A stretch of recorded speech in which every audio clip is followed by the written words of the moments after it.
à tous dans cette troisième édition de Cinéchic Témoignages. Ce soir, nous allons parler d'un sujet important, mais crucial. Il s'agit de la perversion narcissique.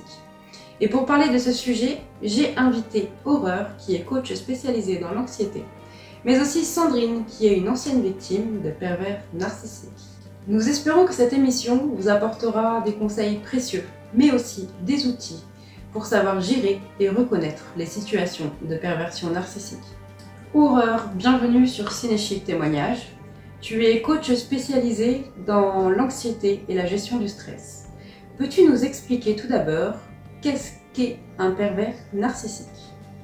Narcissique, c'est un trouble de la personnalité qui est caractérisé par des comportements manipulateurs et destructeurs. Les pervers narcissiques ont un besoin constant de domination et de contrôle sur les autres, souvent au détriment de leurs victimes. Y a-t-il des comportements ou des signes pour reconnaître un pervers narcissique ?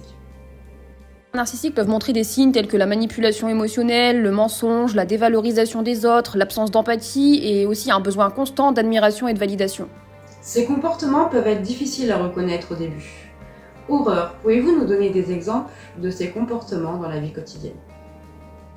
Par exemple, un pervers narcissique peut commencer par des comportements excessifs pour gagner la confiance de leurs victimes, puis progressivement commencer à les critiquer et à les contrôler.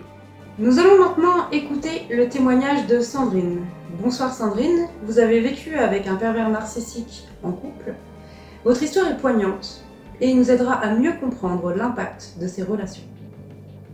Sandrine, pouvez-vous partager avec nous votre expérience personnelle avec ce pervers narcissique ? J'ai rencontré un homme alors que mes enfants étaient encore jeunes, ils avaient 4 ans. Et au départ, cette personne-là a été adorable. Il s'occupait de mes enfants comme si c'était les siens. Il jouait avec eux, ça se passait super bien. Pendant presque 3 ans, on se voyait que le week-end. On avait chacun son appartement. Mais il me gardait mes enfants quand je finissais tard le soir et que lui finissait avant moi. Il allait même des fois les chercher à l'école. Et du coup, je me suis pas méfiée. Et quand son bail est arrivé à terme, je lui ai proposé d'aménager avec moi parce que pour moi c'était le plus simple.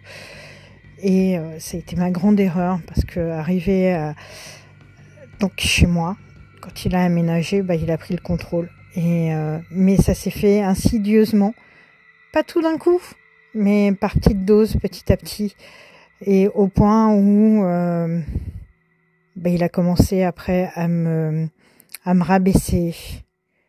Parce que je pense qu'il avait besoin de se sentir supérieur et à rabaisser mes enfants aussi, à ne plus jouer avec eux, à être menaçant avec eux sans que je le sache. Au départ, c'était derrière mon dos. Et il avait beaucoup d'emprise sur moi, il connaissait du monde sur Lyon, du monde haut placé. Et il me disait que de toute façon, si je faisais quelque chose, si je dénonçais la manière dont il me traitait, il allait le dire à tout le monde et que ça allait se retourner contre moi et que personne n'allait me croire et du coup ça a été très très dur. Mais quels ont été les impacts psychologiques et émotionnels sur vous, Sandrine ? Les conséquences de cette perversité a été une perte de confiance en moi, une perte d'estime de moi. Je me voyais plus comme une femme attirante, je me voyais plus comme quelqu'un de bien, parce qu'il arrêtait pas de me rabaisser. Il m'a fait couper, vu son comportement avec moi, il y a plein de personnes autour de moi qui se sont éloignées, donc un isolement. Et voilà. Mais comment avez-vous fait pour sortir de cette relation ? J'ai eu la force de le quitter quand il a voulu mettre mes enfants qui étaient encore mineurs à la porte. Et donc là, je lui ai dit, non, c'est pas eux, ça va être toi. Et à ce moment-là, je me suis dit que les hommes, j'en avais plus besoin, que valait mieux être seule. Donc je me suis renfermée sur moi-même. J'ai mis ma féminité dans un placard pendant plus de 5 ans. Et je me suis reconstruite petit à petit. Et là, depuis 1 an et demi, je me redécouvre et je reprends confiance en moi. Je recommence à m'aimer.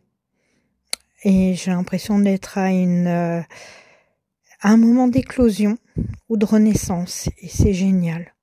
Et il faut vraiment arriver à passer ce cap et à se dire que c'est lui et c'est pas nous qui sommes mauvais et qu'on est de belles personnes et qu'on peut faire tellement de belles choses qu'il faut croquer la vie à pleines dents. Aurore, toi qui es experte sur la perversion narcissique, pourrais-tu nous expliquer s'il y a des signes à reconnaître pour éviter de tomber dans ce genre de relation ? Prêtez attention au comportement manipulateur, à la dévalorisation constante des autres, à l'absence d'empathie, aux besoins de contrôle, et si vous remarquez ces signes, il est crucial de prendre des mesures pour vous protéger. Aurore, quels conseils pourrais-tu donner aux victimes pour les aider à se protéger des pervers narcissiques ? De mettre des limites claires, de chercher du soutien auprès de professionnels de santé et de ne pas hésiter, surtout, à s'éloigner de la relation si nécessaire. La confiance en soi et la connaissance de soi sont des outils puissants pour pouvoir se protéger. Existe-t-il des recours juridiques pour les victimes ? Elles peuvent déposer plainte et demander éventuellement une mesure d'éloignement, donc mesure qu'elles pourront faire appuyer par exemple par le biais de divers témoignages de leur entourage, éventuellement du médecin traitant ou d'un psychologue si elles sont suivies. Merci à toi Aurore pour tes précieux conseils. Merci beaucoup à Sandrine qui a eu le courage de venir partager son histoire personnelle avec nous. Si vous souhaitez contacter Aurore, notre coach, vous pouvez la contacter par le biais de notre association cinéchiquevénement.fr. Merci à tous de nous avoir regardés. On se retrouve mercredi prochain à 21h pour une nouvelle édition de Cinéchique Témoignages sur les violences conjugales. Prenez soin de vous et à bientôt.